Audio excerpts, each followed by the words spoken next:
Hello दोस्तों, स्वागत है आप सभी का जीएस फ्रॉम बेसिक्स में। तो आज हम बात करेंगे 1857 के विद्रोह की। और ये बहुत ही ज़्यादा एक इम्पॉर्टेंट टॉपिक है, क्योंकि आप देखें तो किसी भी एग्जाम्स में आपको देखने को मिल जाएगा। और सुपर टेट वालों के लिए तो स्पेशली बहुत ही ज़्यादा इम्पॉर्टेंट है, क्योंकि सुपर टेट में सीधे सीधे क्वेश्चन यहीं से आता है, 1857 के विद्रोह से। और एक आध क्वेश्चन हमें यहाँ से देखने को ज़रूर ज़रूर मिल जाता है, तो इसीलिए इसे बहुत ध्यान से देखें। तो हम बात करेंगे 1857 के विद्रोह की। और दोस्तों, इसकी पीडीएफ जो मिल जाएगी आपको डिस्क्रिप्शन बॉक्स में, उसका पीडीएफ का लिंक है। और साथ ही इसे टेलीग्राम ग्रुप पे भी आप देख सकते हैं, तो आप वहां से भी डाउनलोड कर सकते हैं। तो शुरू करते हैं 1857 के विद्रोह की। अब विद्रोह यानी अगर बात करी जाए विद्रोह की, तो विद्रोह क्या है? विद्रोह एक प्रकार का विरोध है। अब यहाँ पर जो विरोध है, हमारा जो विरोध है, ये किसके खिलाफ चलेगा? ये चलेगा अंग्रेजों के खिलाफ। अब अंग्रेजों के खिलाफ हमें देखने को मिलेगा, तो अब अंग्रेजों के ही खिलाफ क्यों है, किसी और के खिलाफ क्यों नहीं हुआ? क्योंकि ये जो विद्रोह होता है कोई एक दिन का नहीं होता है, इसके लिए टाइम लगता है। क्योंकि अब मुगलों ने भी, हमारे यहाँ मुगल भी अगर देखा जाए भारत में, काफी टाइम तक इन्होंने शासन करा, पर इनके खिलाफ कभी ऐसी बगावत नहीं उठी। लेकिन अंग्रेजों के खिलाफ ही क्यों उठी? इसके कुछ रीजन है। जैसे अगर देखा जाए कि 1498 की जो बात थी, तो 1498 लगभग लगभग हम कह सकते हैं इसे 1500। तो यहाँ पर पहला हमारा वास्को डी गामा यानी पुर्तगाली आया। अब जब पुर्तगाली आया, तो पुर्तगाली आएगा तो यूरोप में, अब देखा जाए तो पुर्तगाली यूरोप से है। अब यूरोप से और भी आएंगे, भाई डच भी आएंगे, इन्हें देख देख के। डेनिस भी आएंगे, फ्रांसीसी भी आएंगे, और साथ ही कौन आएंगे? अंग्रेज भी आएंगे।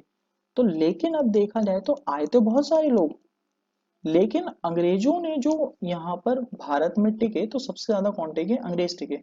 बाकी पुर्तगालियों को क्या है, उनको क्षेत्र सीमित कर दिया, भाई सिर्फ गोवा तक ही रहोगे। फ्रांसीसियों को अगर देखा जाए तो इनसे इनके रिश्ते हो गए थे, तो आपस में संबंध अच्छे थे। डच और डेनिस बेचारे टिक ही नहीं पाए, तो भारत में रुके ही नहीं।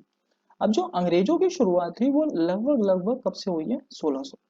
तो 1600 से लेकर अगर देखा जाए तो 1857 की तक बात अगर हम करें, तो लगभग ये हमारे कितने साल हो गए? 250 साल। अब 250 साल हो गए, मतलब अंग्रेज राज कर रहे हैं, कोई दिक्कत नहीं है। भाई 1600 1700 करेंगे, फिर 1800 करेंगे, फिर 1857 तक करेंगे, तो कोई दिक्कत नहीं आएगी। लेकिन अब 250 साल में ऐसी कौन सी दिक्कत हुई जो 1857 में विद्रोह करना पड़ा? तो वही हम सारी बातों को डिटेल में समझेंगे और सभी चीजों को ध्यान से देखेंगे। तो आप बने रहिए वीडियो पे। और अगर वीडियो अच्छी लगे तो प्लीज लाइक और शेयर सब्सक्राइब कर देना। तो आगे चलते हैं, तो हम बात करते हैं पृष्ठभूमि की। अब विद्रोह की जैसे हमने बात करी, तो विद्रोह कोई एक दिन में तो शुरू नहीं हुआ। तो धीरे धीरे इसकी पृष्ठभूमि, मतलब शुरुआत कहाँ से हुई? अब भारत में जो सबसे छोटा वर्ग है, वो कौन सा वर्ग है? किसान का। अब बेचारे किसान किस चीज को लेके परेशान? कर को।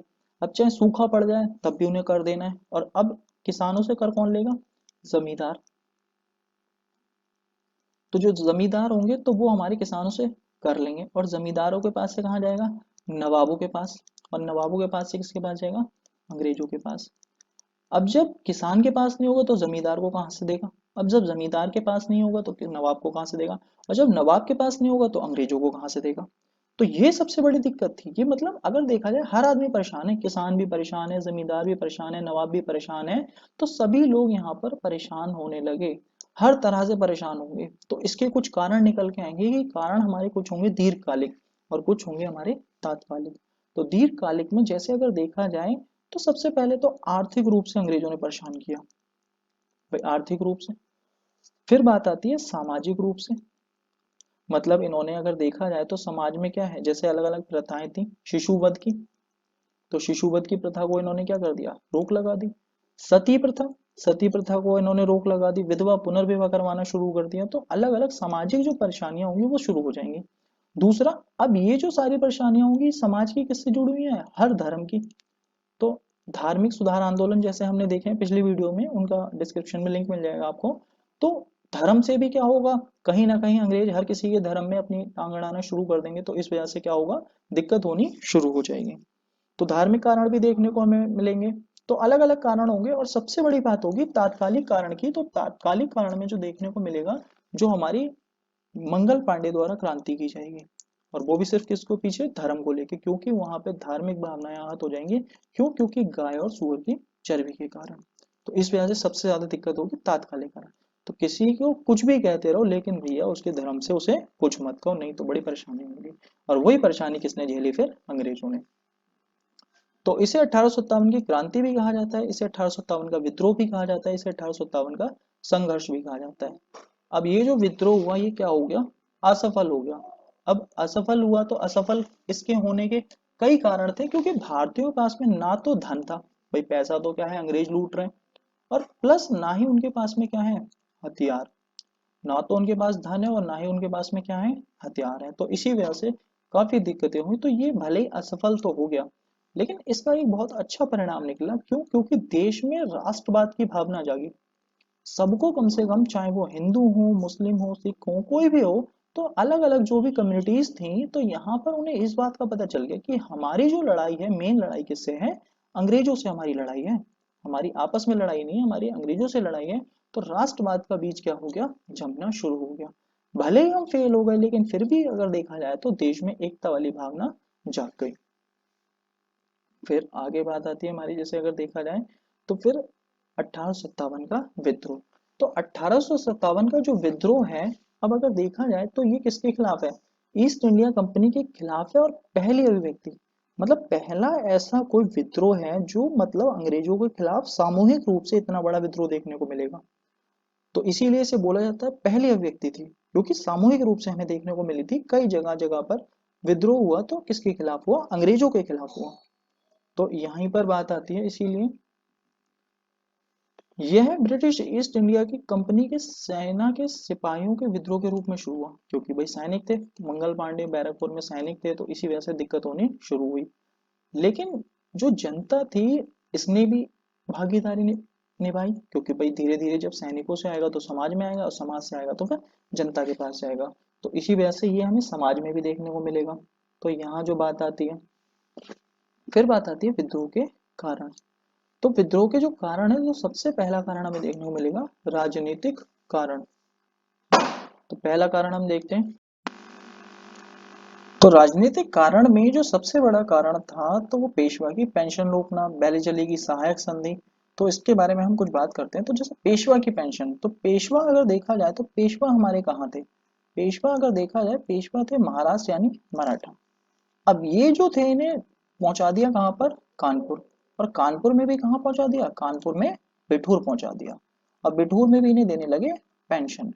अब एक तो तुमने इनसे इनका राजपाट छीन लिया, और उसके बाद इन्हें कुछ पैसे देकर इन्हें कहाँ भेज दिया, बिठूर।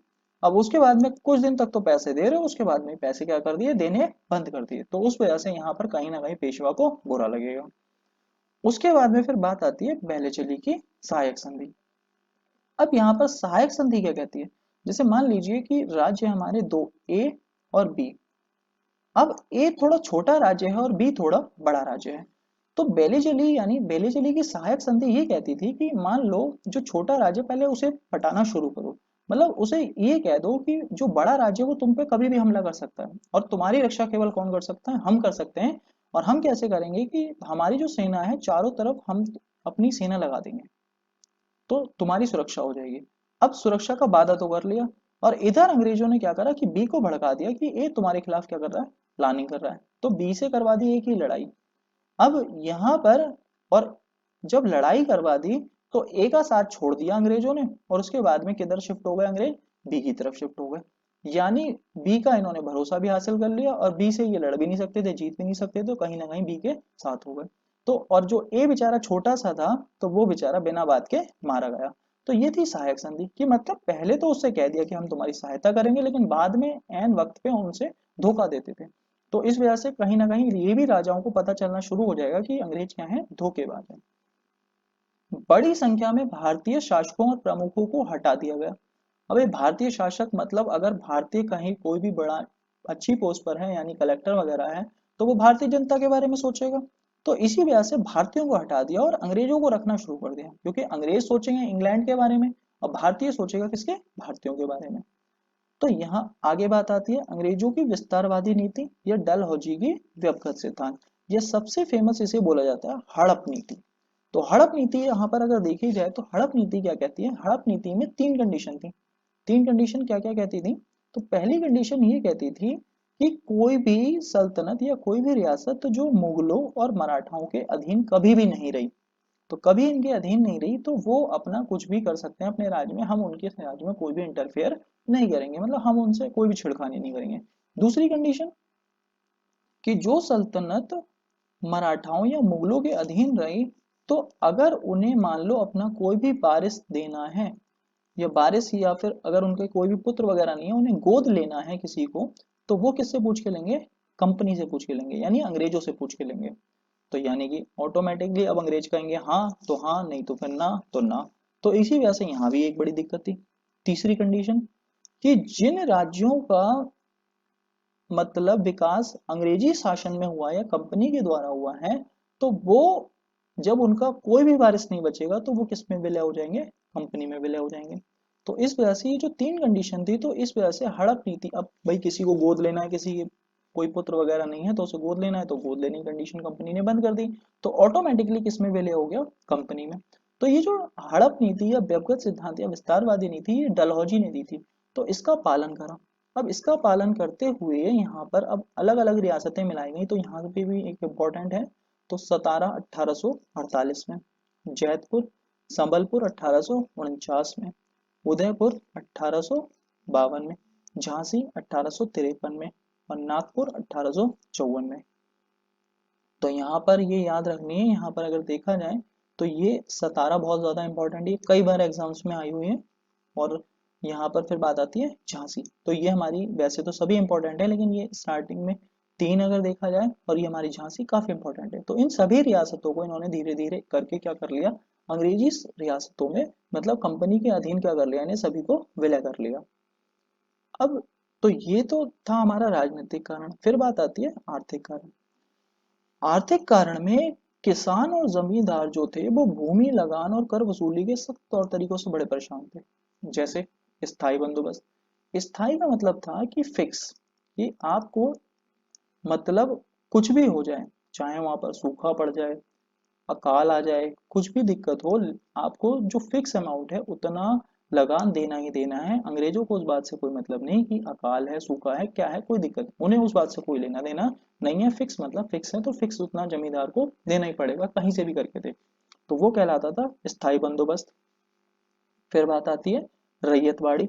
रैयत बाड़ी में अगर बात आती है, तो रैयत जो बाड़ी थी, तो इसमें अगर बात आती है, तो जो किसान थे, उनकी जो जमीनें थी, उन जमीन को अंग्रेज गिरवी रखवा लेते थे, कि अगर आप लगान नहीं दोगे तो जमीन गिरवी रखो। अब धीरे धीरे अगर बेचारे लगान नहीं दे पाते, तो उनकी जमीन के मालिक कौन हो जाते थे? अंग्रेज। फिर बात आती है माहलबाड़ी। तो माहलबाड़ी में अगर देखा जाए, माहल का मतलब होता है गांव। अब गांव यानी कि माहलबाड़ी, तो गांव जो होंगे वो समस्त, यानी एक साथ क्या देंगे? लगान देंगे, यानी कर देंगे या टैक्स देंगे। तो सभी, यानी पूरा जो एक क्षेत्र होगा, उसमें जितने भी महाल या जितने भी गांव होंगे, तो सभी मिलकर क्या देंगे? एक साथ टैक्स देंगे या कर देंगे। तो इस बात को बोला गया। तो इस बात से सभी लोग परेशान थे, भाई राजस्थान में जहाँ कुछ नहीं हो रहा है, वहां पर आप टैक्स कैसे ले लोगे? भाई यूपी है, यूपी में अगर कुछ हो रहा है तो वहां तो आप टैक्स ले सकते हो, लेकिन कहीं कोई ऐसा क्षेत्र है जहाँ कुछ भी नहीं हो रहा, तो वहां टैक्स ना लो। तो इसी वजह से यहाँ पर अलग अलग क्षेत्रों की अलग अलग व्यवस्थाएं कर दी गई। फिर भारतीय हस्तकला उद्योगों को ब्रिटेन के सस्ते मशीन निर्मित वस्तुओं के साथ प्रतिस्पर्धा करनी पड़ी। अब जैसे कोई भी मशीन है, तो मशीन अगर काम कर रही है, एक दिन में 100 प्रोडक्ट बना रही है, तो 100 प्रोडक्ट 100 रुपए के बिक रहे हैं। और यहाँ पर एक आदमी अगर काम कर रहा है, एक पर्सन काम कर रहा है, तो वो पर्सन बेचारा 10 प्रोडक्ट बना रहा है, तो 10 ही रुपए के बना रहा है। तो यहाँ पर अगर देखा जाए, तो यहाँ जो होगा, भले ही चाहे रेट सेम हो, तो इस वजह से यहाँ पर मार्केट में प्रोडक्शन इसकी ज्यादा होगी, तो भाई ये रेट कम करके बेच सकते हैं, ये तो 50 रुपए में बेच देंगे। तो इसीलिए ज्यादा जो प्रोडक्शन होगी, वो मशीनों द्वारा जो वस्तुएं आने लगी, उन सब में ज्यादा प्रतिस्पर्धा हो जाएगी, भारतीयों में और मशीनों वाले में। तो इस वजह से भारतीय उद्योग जो होंगे बिल्कुल ठप होना शुरू हो जाएंगे, जिनमें इंग्लैंड में औद्योगिक क्रांति से जो भारत का कपड़ा उद्योग होगा, वो बिल्कुल ही बर्बाद हो जाएगा, क्योंकि सारे जितने भी काम होने लगेगा, वो सब किससे होगा?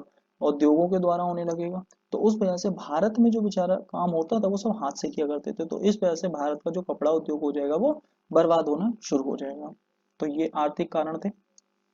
फिर बात आती है सामाजिक और धार्मिक कारण। अब सामाजिक और धार्मिक कारण जो थे, उसमें अगर देखा जाए, जैसे सती प्रथा, कि मतलब हिंदुओं में अगर जैसे बात आती थी कि सती कर दिया करते थे, अगर किसी का पति मर जाता था तो सती कर दिया करते थे। तो इस प्रथा को बंद कर दिया। अब देखा जाए सामाजिक रूप से भी ये प्रथा उन्होंने, देखा जाए तो सभी लोगों को इस बात से भावनाओं को आहत हुए कि कहीं ना कहीं उनकी सामाजिक प्रथा क्या कर दी गई, बंद कर दी गई। फिर आगे जैसे बात आती है, तो आगे अगर देखा जाए तो दास प्रथा, कन्या भ्रूण हत्या, नरबली, तो ये सभी प्रथाएं, अभी जैसे लास्ट वीडियो में हमने बात करी थी तो अलग अलग प्रथाएं थी, तो हमने समाज सुधार आंदोलन भी देखे। तो ये सब किस कारण चलाएगा, ये सब अंग्रेजों के कारण ही तो चलाएगा।